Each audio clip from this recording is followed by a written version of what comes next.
Friends, today I'll be talking about what is gravitational potential energy, and hopefully by the end of the video you'll be clearer on why gravitational potential energy is in fact negative.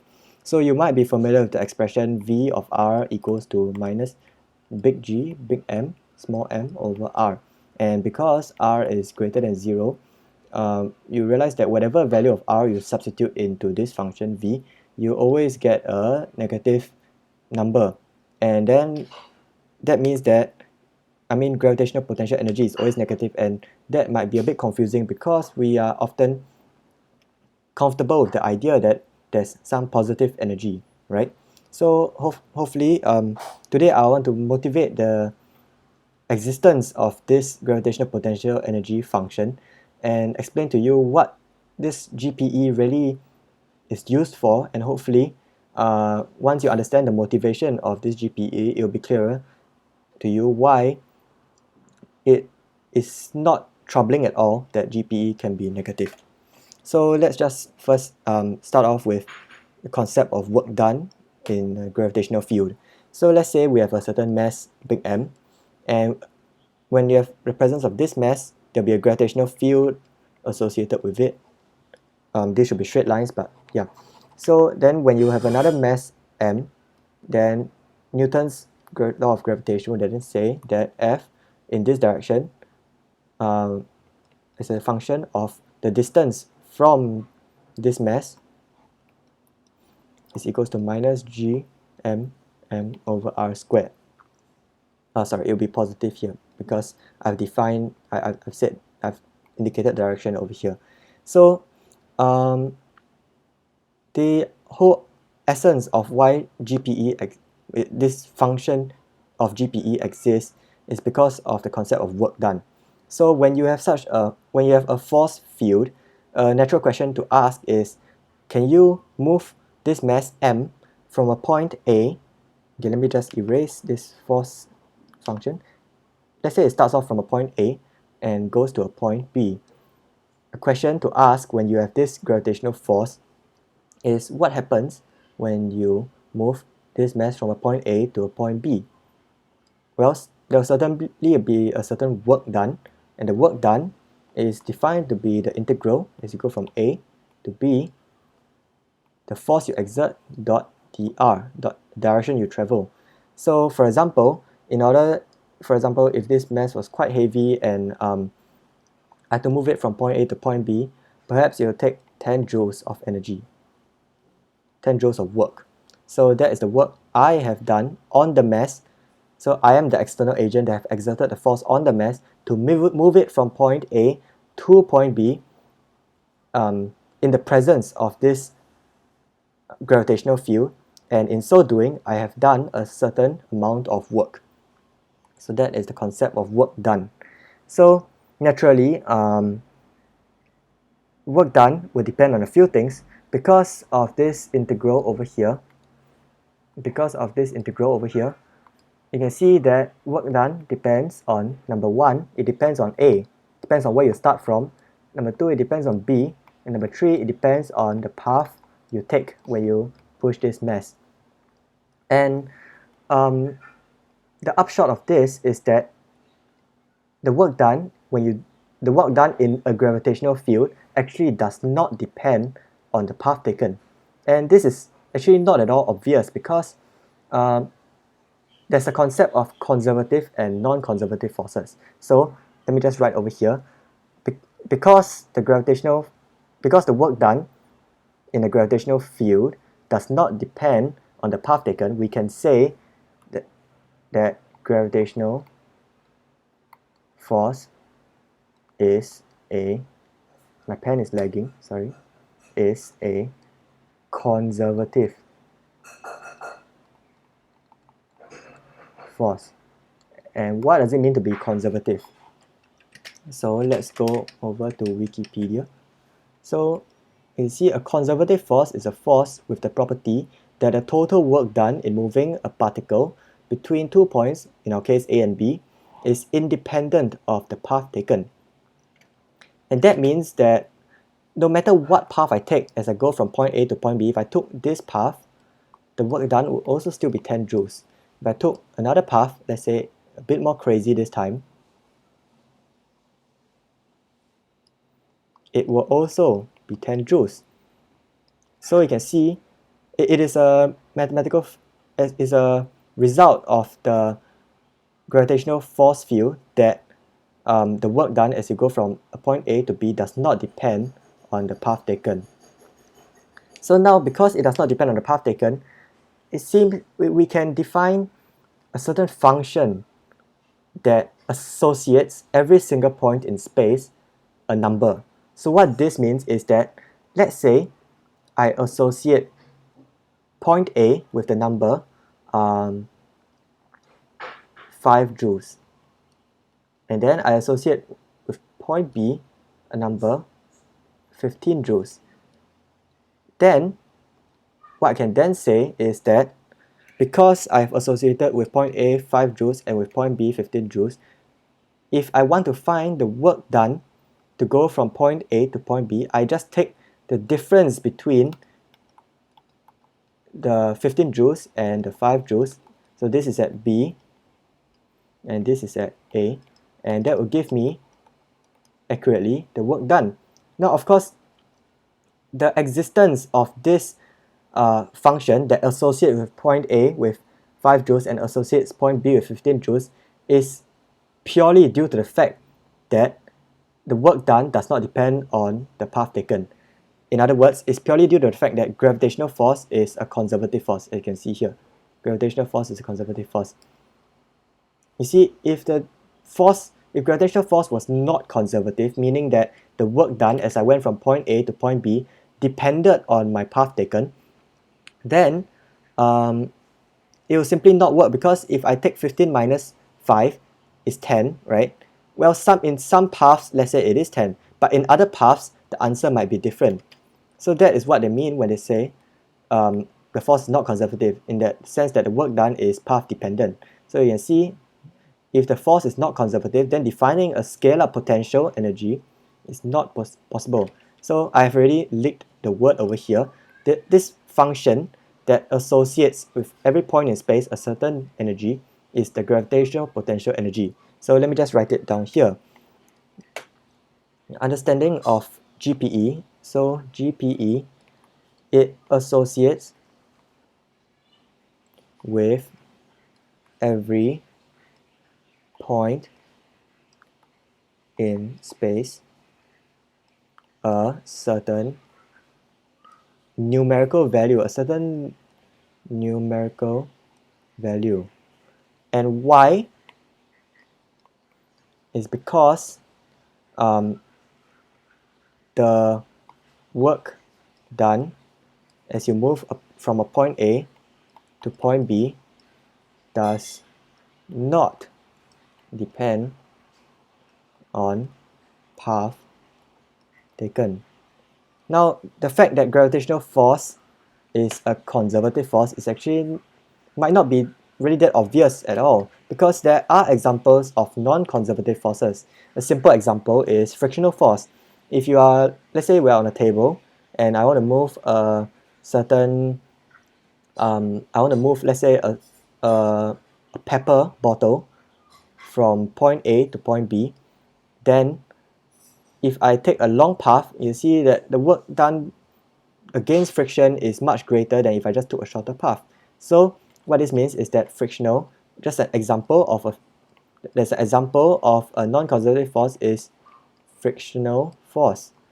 So frictional force is non-conservative, and whereas gravitational force is conservative. So these are just some examples of conservative and non-conservative forces. There are a lot more to be found in nature, a lot more found in nature. And yeah, over here you see, while frictional force is an example of a non-conservative force. So now that you understand the idea of conservative force, let's just go through a quick summary of what we have gone through. So in trying to understand what GPE is, and we have not finished yet, in trying to understand what GPE is, we have looked at the concept of work done as you move a mass m from point A to point B. And if we are in the presence of a gravitational force field, it turns out the work done is not dependent on the path taken. So the integral is dependent on the path, but it turns out the final answer as you go from A to B is actually not dependent on the path taken. And that means that if we associate with point A and point B and every other point in space a certain numerical value, we can find the work done to go from any point in space to any other point in space simply by the difference of this numerical function. So I guess what I can say is that work done over here, if we can find this supposed magical function, I'll denote with V, that associates with every point in space this numerical value, then the work done can actually be just calculated very easily with this function plug in the point B minus this function plug in the point A, and this will give you a numerical value. So that is what, and it turns out, and what is this magical function called? It turns out this is the gravitational potential energy. Gravitational potential energy. So you can say to a certain extent that the gravitational potential energy, it allows us to calculate the work done very conveniently. And yeah, so the reason of why this path integral is actually not dependent on the path is mathematically not so trivial. So I will not go through the derivation of that today, but there's a concept associated with it. So let me just repeat the key idea one more time. The work done in a gravitational field as you go from point A to point B is not dependent on the path taken, but it's only dependent on the starting points and the ending points. So yeah, so when and because of this independence of path taken, we can say associated with every single point in space there is a certain gravitational potential energy, and this gravitational potential energy is a numerical value you sort of attach to every single point in space that allows you to calculate the work done very conveniently simply by taking the difference in potential energy, in gravitational potential energy. Now, of course, the next obvious question that you might ask is, if we have this gravitational potential energy, what happens? So let's say that let's say we know that the work done to go from point A to point B is 10 joules. Okay, then once if we have a potential energy function, we can, one example of a valid potential energy function would be a potential energy function that associates with point A 5 joules and associates with B 15 joules. However, you can also define another, there's also another valid potential energy function that, let's say, associates point A with 0 joules and point B with 10 joules. And likewise, you can also say there's another potential energy function that says that point A has minus 5 joules and point B has 5 joules, because in the end it is the difference in potentials A and B that tells you how much work is done. So because W equals to VB minus VA, in the end you can see that V is the function V is invariant.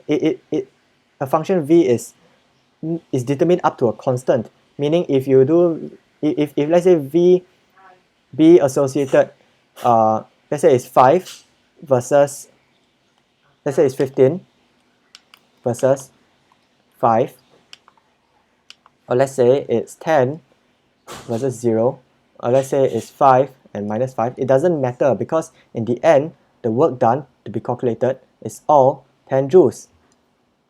So yeah, all of them will give you the same work done. And what this means is that V is determined up to a constant. So when you see the expression V of R equals to minus G big M small m over R, actually, technically speaking, if you added a random constant C is a constant, it wouldn't affect the calculation for the work done as you move from any point to another point. And that means because we have this constant, that is this freedom of choice, is this freedom of choice of this potential.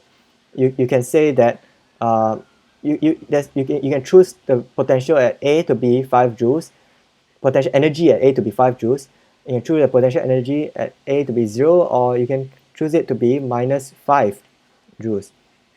And that means that the nature of the potential energy is that the 0 point is arbitrary. So where you choose this potential to be 0, you might ask where, you might ask the question, sorry, my pen is not working again. You might ask the question, where is V of R equals to 0? But because of this freedom of choice, where you choose the potential to be 0 is actually arbitrary. And so, so because this is arbitrary, we want to choose the most convenient choice, right?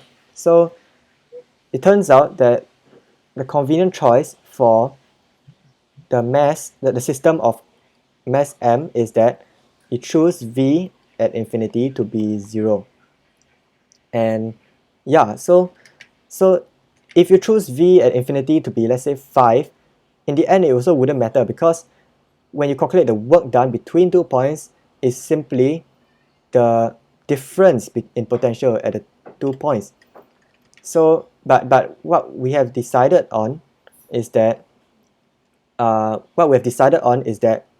potential energy at infinity equals 0 is a convenient choice.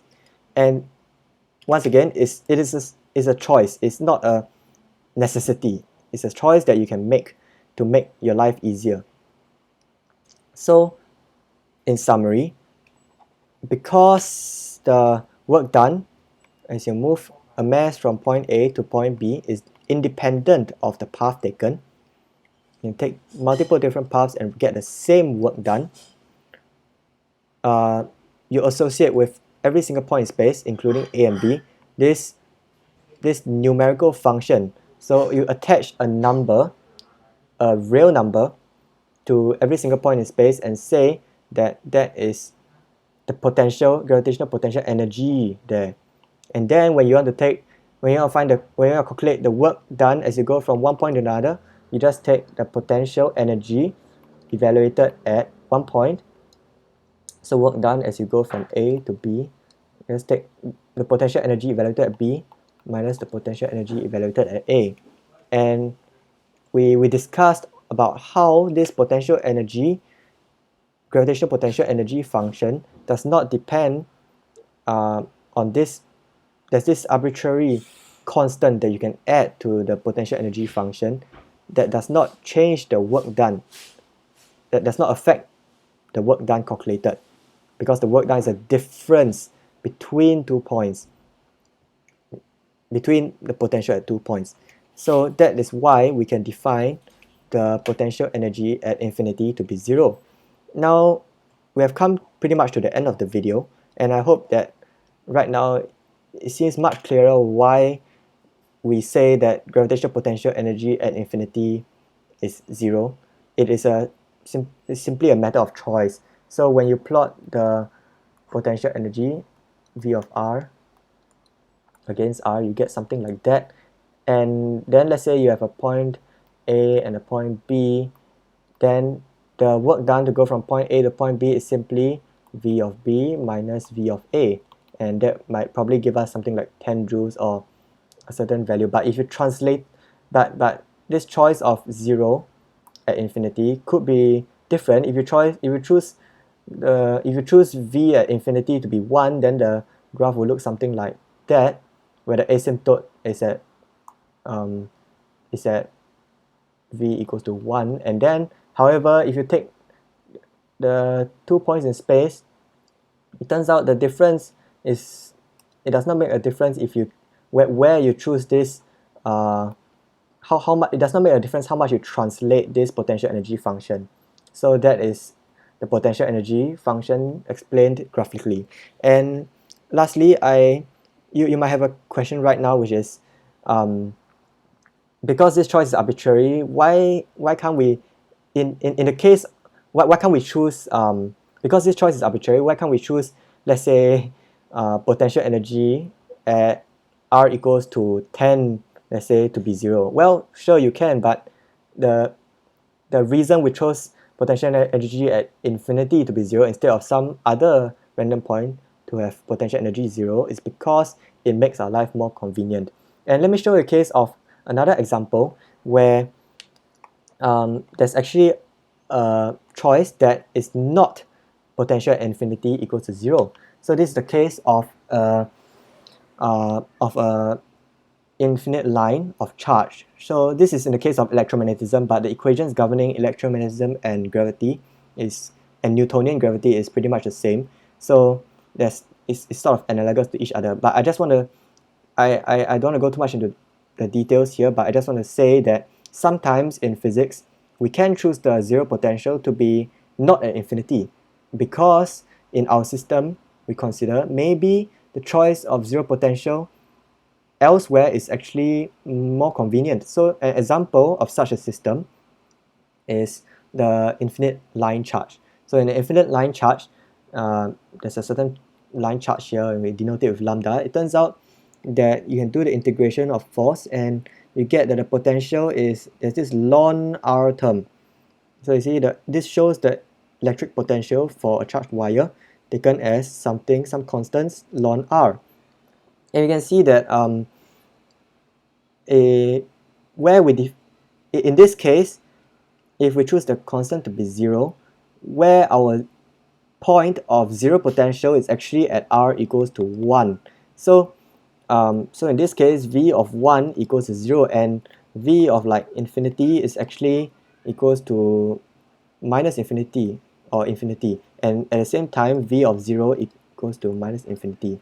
So what I'm trying to say here is that after looking at an example of gravitational force, we saw that the convenient choice of zero potential energy is at r equals to infinity.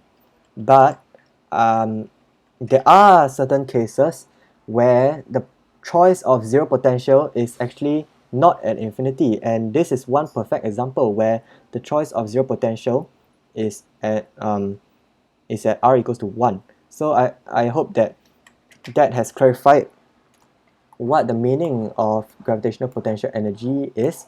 It is because in the end, it is the difference between 2 points in space, the potential at 2 points in space, it is the difference between the potential at 2 points in space that matters. It's not, yeah, it is invariant up to a constant. So you might think of this as integration. So like if you take a indefinite integral from x1 to x2 of a certain function f, then it is, that's the antiderivative, you can evaluate x2 minus f of x1. Whereas if you take the indefinite integral, so this is the definite, and then if you take the indefinite in, you take an indefinite integral, then you get f of x plus c, where f is the big F is the antiderivative of small f. So this is sort of analogous. The motivation, or rather the derivation of gravitational potential energy, is sort of analogous to definite integral and indefinite integrals. So this choice of function, this choice of constant c is arbitrary. And yeah, so that I just wanted to draw a quick parallel to definite and indefinite integration. And in fact, when you go through multivariate calculus, it is pretty much the same idea going on, where you take the gradient of the potential, and potential is, if you have a constant c, it doesn't affect it. So yeah, there's a strong link to the concept of definite indefinite integrals that I just wanted to share a bit. So I hope that now you understand why GPE is defined the way it is and how it helps us facilitate in the calculation of the work done between 2 points. And now I hope it is completely clear to you why GPE can be negative and we don't need to tear our eyes out over it. Yeah. So yeah, that's all I have for today. If you like, leave a like and subscribe. Have a nice day.